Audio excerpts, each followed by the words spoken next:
position on this and why? Well, we're definitely against taking the helmets off motorcycle riders and drivers. It's a safety issue for us. We know from studying other states that have done this that it's going to raise our fatality rate. More people are going to die in Tennessee on our highways. It's not a question of if they're going to die, it's just a question of how many. It's funny because even the governor in the state mentioned how we're making progress in reducing the number of fatalities, right? That's right. We've had 5 out of the 6 lowest fatality years in the last 50 years under this administration. And frankly, my number one mandate from the governor and from the commissioner of safety is to lower the fatality rate in Tennessee, and we've done that very successfully. Having a law like this on that comes up, and if it passes, it's certainly going to make my job much more difficult. Colonel, thank you very much. So your position on the helmet law and why? Right now, currently, we have 31 states in our nation that allow adults the choice of whether or not to wear a helmet. When you look at an adult rider, at the national statistics, we have 60% of the motorcycle fatalities of adult riders. Those are wearing helmets. There is a growing concern that, number one, a helmet is not sold as a protective device. And there is a lot of cases where that item, the weight of it on impact, is enough weight to break the human neck. They've done studies, and 50% of female riders that die on motorcycle accidents suffer a broken neck. We believe it is a direct relation to the weight of the helmets and the testing of the helmets. So therefore, we are in strong favor to give adults a choice. You know, we give 18-year-olds the ability to raise their hand and die for their country.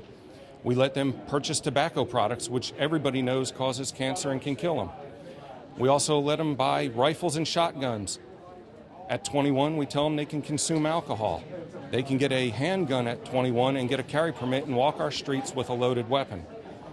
But we're saying that at 21, they're not adult enough to make a choice about a helmet. So we feel that it is time that Tennessee joins the other 31 states in our nation and allows that choice for adults that, as this bill is presented, as long as they are not on Medicaid or TennCare, that they can make that choice and they can make that adult grown-up decision. Is the age 21 or 18? We are, in the bill, we are pushing for age 21 and above. Okay. We still believe that at 18-year-olds, there's still a maturity level there that we are not willing to fight for. Are you with the group or are you just here by yourself? No, I actually am part of CMT ABATE, which is Concerned Motorcyclists of Tennessee, American Bikers Active Toward Education. We represent all motorcyclists and their passengers in the state of Tennessee. This has been tried up here before, right? This is the longest standing bill and recurring bill in state history. It is 42 years this year that it started originally as a Democratic bill.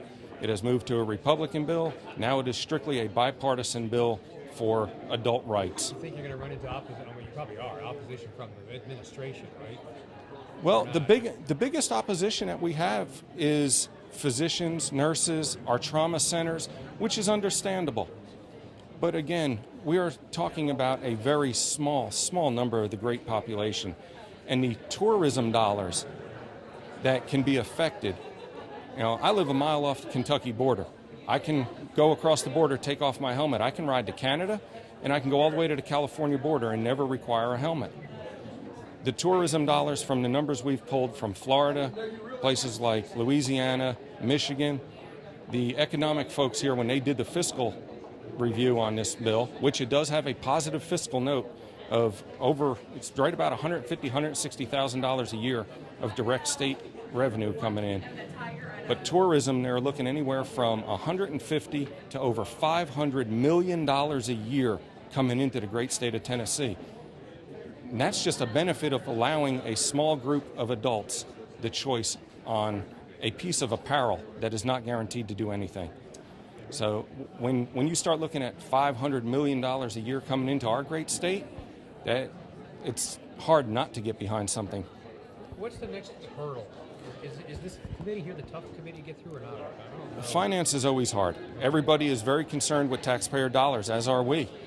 And after we go through Finance full committee, the Senate is also going through Finance full. Then it's a floor vote. And incidentally, in 42 years, this bill or any versions of this bill have never made it to a floor vote. Thank you very much.